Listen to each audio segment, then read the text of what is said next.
Hello, আসসালামু আলাইকুম। কি খবর সবার? আশা করি সবাই ভালো আছেন। আজকে আরেকটা নতুন ভিডিও সবাইকে জানাই স্বাগতম। আজকের স্পেশাল ভিডিওটা হলো আমি আজকে একটা নতুন রেসিপি বানাবো। তো রেসিপিটা আজকে বানাবো হলো পপ পিঠা। তো পপ পিঠার জন্য সবকিছু একসাথে রেডি করে নিয়েছি। এদিকে আছে ময়দা, নারিকল। তো ময়দা নিয়ে নিয়েছি, সাথে নারিকল,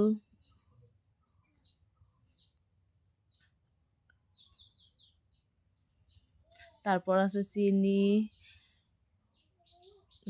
এখানে রিফাইন তেল, পানি সবকিছু সাথে লবণ,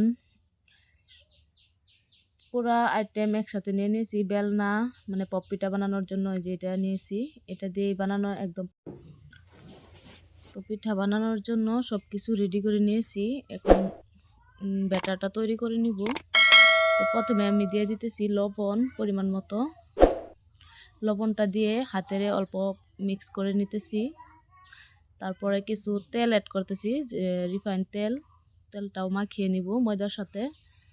মাখানোর পরে অল্প গরম পানি দিয়ে দিতেছি। গরম পানি দিয়ে ভালোভাবে ব্যাটারটা তৈরি করে নিব। ব্যাটারটা পুরোপুরি তৈরি হয়ে গেছে। তো আশা করি সবাই ভিডিওটা দেখবেন, পুরো ভিডিও দেখবেন প্রথম থেকে শেষ পর্যন্ত। এখন অল্প রিফাইন তেল হাতে নিয়ে ব্যাটারের উপরে দিয়ে ভালোভাবে অ্যাড করে নিতেছি, যাতে ব্যাটারটা ভালোভাবে সফট হয়। সফট হওয়ার জন্য কিছুক্ষণ রেখে দেব সফট হওয়ার জন্য। তৈরি করা হয়ে গেছে। আর এদিক দিয়ে আমি এখন নারিকল সাথে চিনি, লবণ সবকিছু একসাথে আবার মিক্স করে নিব। এই যে চিনি দিয়ে দিতেছি। তো চিনি দেওয়ার পরে হাত দিয়ে ভালোভাবে মাখিয়ে নিতেছি। অনেকে কিন্তু ভেজে নেয় নারিকলটা, তো আমি ভেজে নিব না। আমি নারিকল আর লবণ চিনি একসাথে অ্যাড করে নিয়েছি। সবকিছু মাখানো একসাথে হয়ে গেছে। এখন রুটি বানিয়ে তারপরে পপ পিঠাটা তৈরি করে নিব। এদিক দিয়ে বেলনা পিঠি রেডি। এই পিঠির মধ্যে আমি রুটিটা তৈরি করে নিব। এই যে রুটি বেলার জন্য ব্যাটারটা নিয়ে নিছি। তো বন্ধুরা, আমি যেহেতু পপ পিঠা বানাইতেছি, তো এইভাবে আমি দেখেন ইয়ার মধ্যে মানে তারপরে পিঠাটা বানিয়ে নিব। একদম সহজ পিঠাটা বানানো, দেখছেন?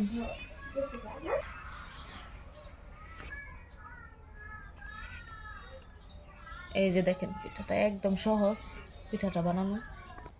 তো সবগুলা পিঠা বানিয়ে কমপ্লিট হয়ে গেছে। তো দেখুন কত সুন্দর হয়েছে পিঠাগুলা। এখন ভেজে নিব তেলের মধ্যে। তো পিঠাগুলা ভাজার জন্য এদিক দিয়ে কড়াইটা বসাই নিছি, তেল গরম হয়ে গেছে। এখন পিঠা একটা একটা দিয়ে দিব।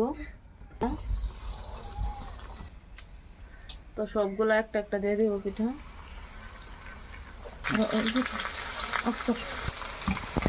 তো পিঠাগুলা ভাজা হইতেছে, একদম লাল লাল করে ভাজা হবে। কিন্তু গ্যাসটা একবার লো ফ্লেম রাখছি, গ্যাসটা কমিয়ে। তো এইভাবে লাল লাল করে ভাজা হয়ে গেলে কিন্তু আমার পুরোপুরি হয়ে যাবে। তো পিঠাগুলা ভাজা হয়ে গেছে, এখন নামিয়ে নিতেছি। কত সুন্দর কালার আসছে।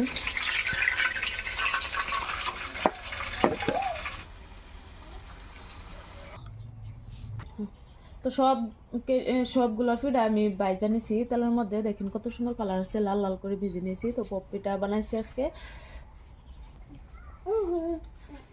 তো আশা করি সবারই ভিডিওটা ভালো লেগেছে। তো ভালো লাগলে অবশ্যই লাইক, কমেন্ট, শেয়ার আর চ্যানেলটাকে সাবস্ক্রাইব করে দিবেন। আর পুরো ভিডিওটা দেখবেন। আজকের ভিডিওটা থেকে বিদায় নিচ্ছি। আবার দেখা হচ্ছে নতুন ভিডিওতে। সবাই ভালো থাকেন, সুস্থ থাকেন।